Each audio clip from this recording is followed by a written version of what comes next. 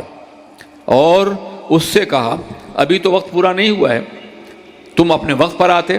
صحابہ کرام سے کہا کہ تمہیں ناراض ہونے کے بجائے مجھے تلقین کرتے کہ میں اس کا مال واپس کر دوں. لے جاؤ. جناب عمر سے لے جاؤ، اسے کھجوریں دے دو.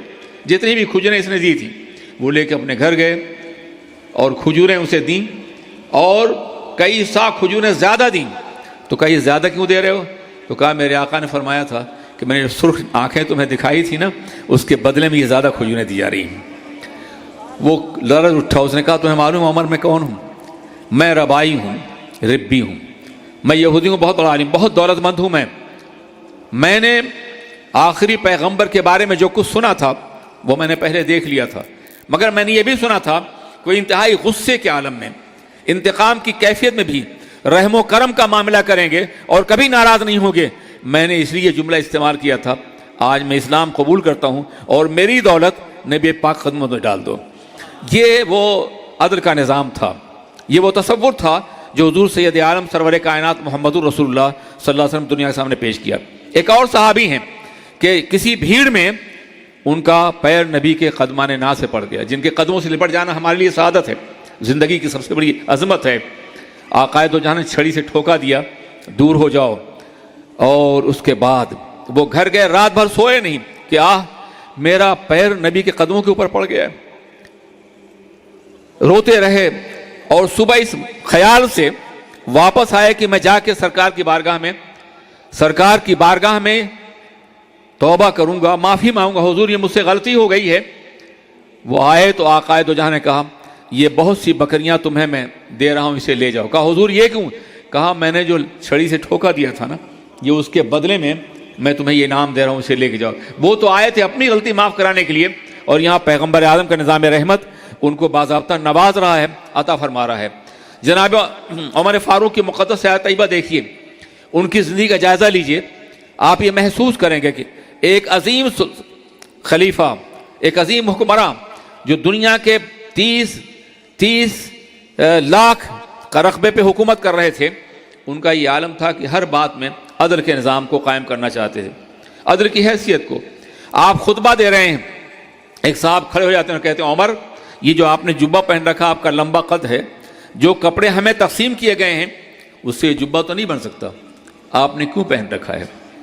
حضرت عمر کے شہزادے عبداللہ کھڑے اور کہا کہ میں نے اپنا حصہ بھی ان کو دے دیا تھا، یہ 2 آدمیوں کے حصے سے بنایا گیا. کیا عزم تھا، کیا عالم تھا نوشیروان، جس کے نام سے یہ وابستہ ہے کہ اسے عادل کہا جاتا ہے. سرکار مفتی ہاشمین کسی کے لیے عادل کا لفظ استعمال نہیں کرتے تھے، تو عادل کا تعلق تو اسلام سے ہے، لیکن نوشیروان عادل مشہور ہے. اس کے عدل کے دربار کا ایک واقعہ سنیے. اس نے ایک مرتبہ نیا قانون آرادی پیش کیا، زمینوں کا نیا قانون، اور اس نے اپنے درباریوں سے پوچھا کہ میں نے جو نیا قانون پیش کیا ہے یہ حق مبنی بر حق ہے یا نہیں ہے، یا انصاف پہ مبنی ہے یا نہیں ہے، کیا یہ اچھا قانون ہے یا نہیں ہے؟ سب نے کہا بلا شبہ یہ اچھا قانون ہے. سب تعریف کر رہے تھے نوشیروان کی. اس نے کہا نہیں مجھے مت دیکھو، میں تمہیں زبان کی آزادی دے رہا ہوں، آج تم حق کہہ سکتے ہو، بتاؤ کہ میں نے جو نیا قانون پیش کیا ہے یہ مبنی بر انصاف ہے یا نہیں ہے. اس نے یہ جرأت دی تو ایک دبیر کھڑے ہوئے. دبیر وہ لوگ ہوتے تھے جو بادشاہ کے الفاظ کو قانون کی شکل دیتے تھے. وہ کھڑے ہوئے اور کہا کہ اگر آپ نے اجازت دی ہے تو سن لیجیے کہ آپ نے مستقل زمینوں پر بھی ٹیکس لگائے ہیں اور غیر مستقل زمینوں پر بھی. وہ زمینیں جو دریاؤں کنارے کٹاؤ میں ہیں، کسی وقت بھی کٹ سکتی ہیں اور ختم ہو سکتی ہیں. زمین والا دفن ہو جائے گا، آپ کا ٹیکس باقی رہے گا. اس لیے میرا مشورہ یہ ہے کہ آپ مستقل زمینوں پہ ٹیکس لگائیں اور غیر مستقل زمینوں پہ نہ لگائیں. آپ نوشیروان کی آنکھوں میں شعلے نمایاں ہوئے، آگ برسا رہی تھی آنکھیں. کہا میرے سامنے میرے قانون کا مذاق، اس کے سر پر اس قدر قلمدان توڑو اس کا بھیجا باہر آ جائے. اور پھر درباریوں نے سر پہ قلمدان توڑے، اس کا بھیجا باہر آ گیا. یہ نوشیروان عادل ہے. اس کے مقابلے میں جناب عمر فاروق، ایک عام انسان کھڑا ہو کہتا ہے کہ آپ نے یہ جبہ کیسے لیا. یہ عدل کا وہ نظام تھا، یہ عدل کی وہ کیفیت تھی. بارگاہ عمر میں ایک مقدمہ پیش ہوا اور آپ نے جناب مولا کائنات سے کہا کہ میرا یقین کہہ رہا ہے کہ یہ شخص مجرم ہے جس کا مقدمہ پیش ہوا ہے، اس لیے میں اسے سزا دینا چاہتا ہوں. تو جناب علی پاک نے فرمایا کہ نہیں، وہ جو قانون کا ذریعہ ہے تسلیم کرنے کا، شہادت کا، آپ یا تو شہادت لائیے یا پھر اسے چھوڑ دیجیے. اس لیے کہ شہادت کے بغیر کسی کو سزا دینا یہ اسلامی روح اور قانون کے خلاف ہے. کسی بھی قاضی کا، کسی کے جج کا بھی اپنا ذاتی معاملہ اور ذاتی یقین فیصلہ کرنے کافی نہیں ہوگا. آپ یہ غلط فیصلہ کر رہے ہیں، یا تو آپ اسے چھوڑ دیں یا پھر شہادت لائیں، ورنہ آپ کے اوپر الزام تراشی کی سزا کے درے لگائے جائیں گے. سنیے، یہ جناب عمر فاروق کو کہہ رہے ہیں جب مولا کائنات آپ نے اسے چھوڑ دیا اور کہا لولا علی لہلک عمر، اگر علی نہ ہوتے تو عمر ہلاک ہو جاتے. یعنی یہ عالم ہے نظام عدل کا. عدل نہیں ہوگا تو کبھی امن قائم نہیں ہوگا. عدل کسی بھی معاشرے میں امن کی ضمانت ہوتا ہے، امن کی عظمت کی گواہ ہوتا ہے. اسلام کی تاریخ میں ایسے ہزاروں واقعات ہیں جہاں عدل کی بنیاد پر وہ سب کچھ کیا گیا ہے جس کا تصور دوسری اقوام کبھی کر بھی نہیں سکتی ہیں. اقتدار ملنے کے بعد، کرسی ملنے کے بعد، طاقت ملنے کے بعد ہر آدمی فرعون بن جاتا ہے، مگر فرعونہ کی اس دنیا میں وہ لوگ بھی ہیں جو عدل و انصاف کے بستر بیٹھے ہیں اور اپنی عظمتوں کا لوہا منوا رہے ہیں. ہم اپنی تاریخ بھول گئے ہیں، ہم اپنا زمانہ بھول گئے ہیں، ہم اپنا دور بھول گئے ہیں، ہمیں اپنی حسین تاریخ یاد نہیں ہے. دنیا ہمیں ٹیررسٹ کہہ رہی ہے، دنیا ہم پہ الزام لگا رہی ہے ہماری درسگاہوں پر، ہمارے اوپر. میں عرض کرنا چاہتا ہوں، دنیا میں ایک نمازی مسلمان بتا دو کہ جس نے کوئی ٹیررزم کیا ہو. کسی درسگاہ کے بچے کو دکھا دو جس نے ٹیررزم کیا ہو. یہ کرنے والے کچھ اور ہوتے ہیں، الزام مسلمان لگایا جاتا ہے. مسلمان کبھی نہیں ایسا کر سکتا. مسلمان تو امن کا حامی ہوتا ہے. مسلمان تو ہر حالت میں امن کو قائم کرنا جانتا ہے، امن کو برداشت کرتا ہے اور امن کے لیے وہ قربانیاں دینا جانتا ہے. آج بھی ہمارے ساتھ جو دنیا میں ہو رہا ہے آپ دیکھ رہے ہیں، پوری دنیا میں، کسی ایک ملک کی بات نہیں کر رہا ہوں، لیکن یہ ہمارا صبر ہے، یہ ہماری برداشت ہے، یہ ہمارا احترام انسانیت ہے، یہ انسانی قدروں کا احترام ہے کہ ہم نہ صرف یہ کہ خاموش ہیں بلکہ خدا سے دعا کر رہے ہیں اللہ ہمیں بھی شعور عطا فرما اور لوگوں کو بھی شعور عطا فرما. یہ کیوں ہے؟ یہ اللہ کے رسول کی تعلیمات کا نتیجہ ہے، یہ سرور کائنات کا فرمان گرامی ہے. ورنہ اگر رد عمل اور ریئیکشن ہوتا تو اس کے نتائج بہت خراب ہوتے ہیں. مگر خدا مسلمانوں کو رد عمل سے بچائے، ریئیکشن سے بچائے. اسلام ایکشن کا مذہب ہے، ریئیکشن کا نہیں ہے. عمل کا مذہب ہے، رد عمل کا نہیں ہے. پیار کا مذہب ہے، نفرت کا مذہب نہیں ہے. یہ تعلیم سرور کائنات نے دی ہے. حضور رحمت عالم علیہ السلام کی تعلیمات کا خلاصہ یہ ہے. حضرات گرامی، آپ اندازہ فرمائیں کہ آقائے دو جہاں حضور رحمت عالم صلی اللہ علیہ وسلم نے نظام عدل قائم فرمایا اور پھر اس کے مطابق انصاف ہوتا رہے گا. قرآن عظیم نے اس کی وضاحتیں فرما دی ہیں کہ اعدلوا، عدل سے کام لو، یہی تقویٰ ہے اور یہ قریب ہے تقویٰ کہ تم متقی بن جاؤ گے، افضل بن جاؤ گے، عظیم تر بن جاؤ گے. تم اپنے معاملات میں انصاف سے کام لو، عدل سے کام لو اور امانت کی مکمل طور پہ حفاظت کرو. امانت کو اس کے اہل کے پاس پہنچا دو. دنیا میں دو چیزیں ہیں، آپ پاس کچھ ہے وہ امانت ہے. آپ کی زندگی اللہ کی امانت ہے، آپ کی کوئی دولت ہے وہ بھی امانت ہے، حکمرانوں کے پاس حکومت ہے وہ بھی امانت ہے، قائدین کے پاس قیادت ہے وہ بھی امانت ہے. یہ امانتیں ہیں. اگر امانتیں مستحقین کو صحیح پہ دی جائیں تو کبھی کوئی اختلاف نہیں ہوگا اور کبھی کوئی فساد نہیں ہوگا اور کبھی امن عالم درہم برہم نہیں ہوگا. امن تباہ کیسے ہوتا ہے؟ پوری دنیا میں بادشاہوں کے خلاف، حکمرانوں کے خلاف احتجاج ہو رہے ہیں، ہنگامہ ہو رہا ہے. کیوں؟ اس لیے کہ ان کو حقوق نہیں مل رہے ہیں، ان کی امانتیں ان کو واپس نہیں کی جا رہی ہیں، امانتیں انہیں دی نہیں جا رہی ہیں، امانتوں تک پہنچائی نہیں جا رہی ہیں، امانتوں میں غصب کیا جا رہا ہے، امانتوں میں حملہ کیا جا رہا ہے، امانتوں میں زیادتی کی جا رہی ہے. اگر آپ دنیا میں حکمرانوں کی تاریخ کا مطالعہ کریں تو پتھروں کے دور سے لے کے آج تک دنیا نے مختلف نظام ہائے بادر کا تجربہ کیا ہے. پہلے دنیا میں کیا ہوتا تھا؟ پہلے دنیا میں جو طاقتور ہوتا تھا، زمیندار، وہ انسانوں پہ حکومت کرتا تھا. انسانوں کی آبرو، غلامی، عزت اور سب کچھ اس کی ہوتی تھی. اس کے بعد قبائلی نظام آیا، قبیلے کا حکمراں بغیر کسی استحقاق کے پورے قبیلے کی جان اور مال اور آبرو کا حکمراں ہوتا تھا، جیسے چاہتا استعمال کرتا، جسے چاہتا لوٹتا، جس کی چاہتا عصمت دری کرتا تھا قبیلے کا حکمراں۔ اس کے بعد جو دوسرا نظام آیا قبائل کے بعد، وہ بادشاہوں کا نظام تھا۔ بادشاہت بھی سرتاسر ظلم اور انتہائی مکمل، سوائے وہ بادشاہت ہیں جو نظام مصطفیٰ کی تابع تھی۔ ہارون رشید بھی ہے، مامون بھی ہے، لیکن جو نظام مصطفیٰ سے ہٹ کے جو باضابطہ بادشاہتیں قائم، وہ ظلم کی تھی۔ بادشاہوں کے بعد پھر جمہوریت کا دور آیا۔ جمہوریت بڑا حسین لفظ ہے، پوری دنیا جمہوریت کے نام پہ جان دیتی ہے، عوام کی حکومت، عوام کے لیے، عوام کے ذریعے، مگر آپ کو معلوم ہے کہ دنیا بھر کی جمہوریتیں اس جرم کا کوئی بدلہ نہیں دے سکتی ہیں اور نہ کوئی جواب دے سکتی ہیں کہ وہاں اکثریت کی اقلیت کے اوپر حکومت ہوتی ہے، اکثریت غالب ہوتی ہے اور اکثریت اقلیت کو حق نہیں دینا چاہتی۔ دنیا کے ہر ملک میں یہ ہو رہا ہے۔ مگر سنیے، اسلام بھی جمہوریت کا قائل ہے، مگر جمہوریت کنٹرول اینڈ گائیڈڈ بائی قرآن ہے۔ قرآن نے پہلے اصول بتایا، ضابطہ بتایا، اس کے بعد آزادی دی ہے جمہوریت کی۔ اب کوئی انسان جمہوری بنا پہ منتخب ہوگا تو قرآن کے خلاف نہیں جائے گا، اور قرآن نے ہر ایک کا حق متعین کر دیا ہے۔ قرآن نے اپنوں کا بھی حق متعین کیا ہے، قرآن نے غیر مسلم کا حق متعین کیا ہے، قرآن نے مظلوم کا حق متعین کیا ہے، قرآن نے غریبوں کا، قرآن نے کمزوروں کا، ہر ایک کا حق متعین ہے۔ اور کوئی بھی اسلامی جمہوریہ میں آنے کے بعد ظلم نہیں کر سکتا، زیادتی نہیں کر سکتا ہے۔ یہ وہ عدل کا نظام ہے جو قرآن عظیم قائم کرنا چاہتا ہے دنیا میں۔ کاش ہم اتنے باشعور ہوتے، اتنے ترقی یافتہ ہوتے، اتنے تعلیم یافتہ ہوتے کہ دنیا کو بتا سکتے کہ تم کسی نظام حکومت کو چلانا چاہتے ہو تو اسلامی آئین، اسلامی اقدار اور اسلامی روایات کے حوالے سے دنیا میں کام کر سکتے ہو۔ میرے عزیز دوستو، اب آئیے میں صرف ایک بات عرض کرنا، وقت ہو گیا ہے، ایک بات عرض کرنا چاہوں گا۔ جانتے ہیں کیا ہے؟ اسلام تو سرتاسر امن ہے۔ میں نے بتایا ہمارے خدا کا نام السلام ہے، امن دینے والا۔ ہماری کتاب کا نام کتاب السلام ہے، قرآن عظیم، امن کی کتاب۔ ہمارے رسول کا نام رسول السلام ہے، امن کے پیغمبر۔ ہمارے دین کا نام دین السلام ہے، امن کا دین۔ ہم ایک دوسرے سے ملتے ہیں تو السلام علیکم کہتے ہیں، سلامتی ہو تم پر۔ ہماری نماز کا خاتمہ سلامتی کے لفظ پر ہوتا ہے۔ یہاں سرتاسر سلامتی ہے، یہاں سرتاسر امن ہے۔ امن کے علاوہ ہم کچھ جانتے ہی نہیں ہیں، نہ ہم نے کچھ سیکھا ہے اور نہ ہمیں کسی بات کی تعلیم دی گئی۔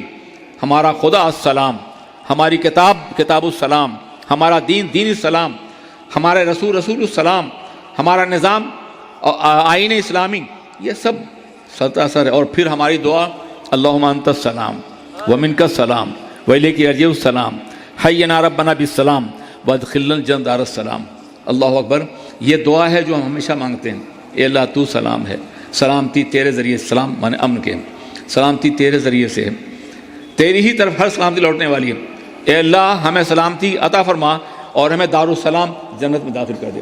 یہ دنیا دارالسلام بن سکتی ہے اگر اسلامی امن کے پیغام کو عام کیا جائے۔ السلام علیکم۔